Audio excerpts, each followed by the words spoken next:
याकूब की पुस्तक उसके पहले अध्याय की 2 और 3 आयत में हम सीखते हैं, हे भाइयों, जब तुम नाना प्रकार की परीक्षाओं में पढ़ो तो इसको पूरे आनंद की बात समझो, यह जानकर कि तुम्हारे विश्वास के परखे जाने से धीरज उत्पन्न होता है। परमेश्वर का वचन कहता है कि जब हम किसी भी तरह की परीक्षा या परेशानी में पड़ें तो उसे बड़ी खुशी की बात समझें, क्योंकि परीक्षाओं और परेशानियों में तप कर हमारा विश्वास और मजबूत होता है। ज़िंदगी में आने वाले मुश्किल हालातों को सहने का धीरज और सामर्थ्य मिलती है। भजन संहिता 34 उसकी 19 आयत में बाइबल हमें बताती है, धर्मी पर बहुत सी विपत्तियां तो पड़ती हैं, परंतु यहोवा उन सब से मुक्त करता है।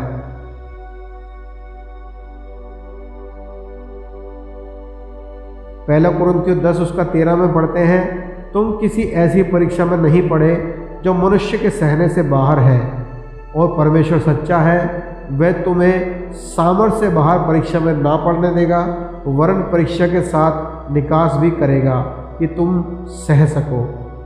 परमेश्वर हमें किसी भी ऐसी परीक्षा में पड़ने नहीं देता जिसको हम सह ना सके। वह हर मुश्किल में हमारे लिए निकलने का रास्ता बनाता है। परमेश्वर मुश्किल हालातों में हमें समझ, सामर्थ्य और धीरज देता है और हमें उससे निकलने में मदद करता है। पर परमेश्वर ये कभी नहीं बताता कि ये मुश्किल वक्त बस 6 महीने का है, बस 6 महीने मुश्किल से लड़ लो, बस फिर तुम जीत जाओगे। और क्योंकि हम नहीं जानते मुश्किल कितने वक्त की है। हम में से कई लोग 5 महीने 29 दिन में ही हार मान लेते हैं। वे नहीं समझते कि बस अगर एक और दिन मुश्किल हालातों को सह लेते तो हम जीत हासिल कर लेते। परमेश्वर कहते हैं, मेरे लोगों, कभी हार मत मानो। बाइबल हमें मुश्किलों और परीक्षाओं से लड़ना सिखाती है, हार मानना नहीं। परमेश्वर तय करता है कि परीक्षा कितनी देर तक रहेगी, हम नहीं। हर वो इंसान जिसको परमेश्वर आशीषित करना चाहता है उसे परीक्षा में इंतजार करना सिखाता है। बाइबल में हम देखते हैं, अब्राहम से खुदा ने कहा कि मैं तुझे एक बेटा दूंगा जिससे एक बड़ा देश, एक बड़ी जाति निकलेगी। पर अब्राहम को इंतजार करना पड़ा पूरे 25 साल। अब्राहम ने देखा अपनी पत्नी सारा को बूढ़े होते हुए, और फिर भी उसे इंतजार करना था। अब्राहम, जिसे परमेश्वर का दोस्त कहा गया है, वो जो भी बना, उसे जो भी मिला, वह मिला धीरज के साथ इंतजार करने के बाद। यूसुफ की कहानी में हम देखते हैं कि परमेश्वर ने उसे एक अद्भुत वादा दिया कि वह अपने सभी भाइयों पर राज्य करेगा। पर हुआ क्या?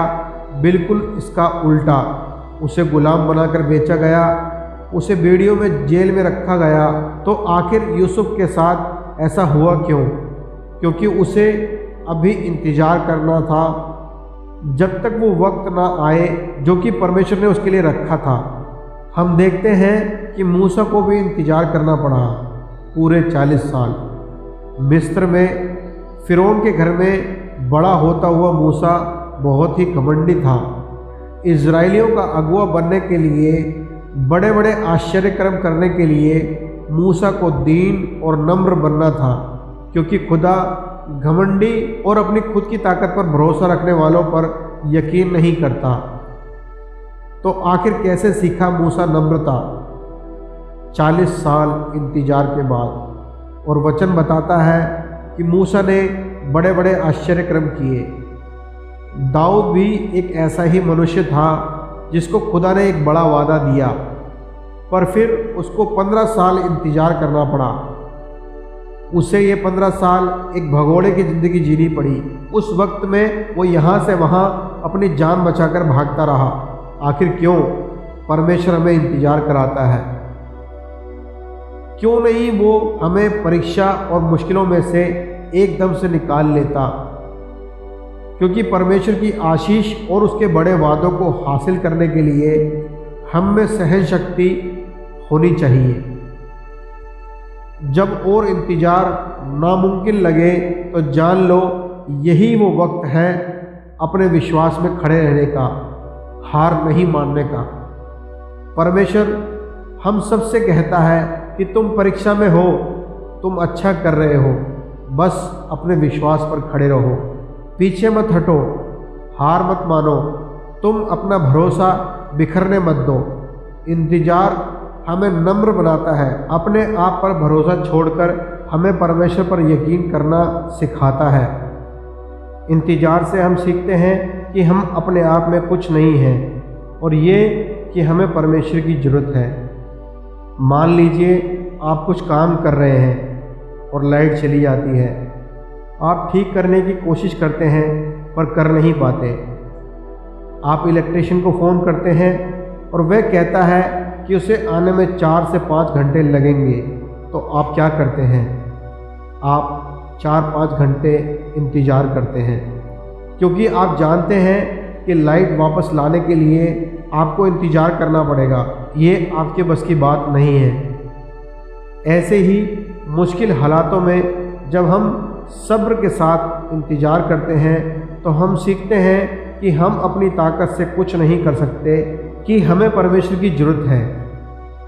हमें परमेश्वर का अनुग्रह, उसकी आशीष, उसके वायदे ज़रूर मिलेंगे। हमें करना है बस इंतज़ार। आइए हम प्रार्थना करें। पिता परमेश्वर, यीशु मसीह के नाम से आपके पास आते हैं। परमेश्वर, हम अपनी ताकत में होकर कुछ नहीं कर सकते और हम नहीं जानते कि परीक्षा की ये घड़ी कितनी लंबी है, पर हमें भरोसा है आप पर, और आप पर ही हमारी नज़रें और विश्वास टिका है। हमें अपनी सामर्थ्य से भरें ताकि हम धीरज के साथ इंतज़ार कर पाएँ। प्रार्थना प्रभु यीशु मसीह के नाम से मांगते हैं, आमीन। हमें विश्वास है कि आपको इस वीडियो से परमेश्वर की आशीष मिली है।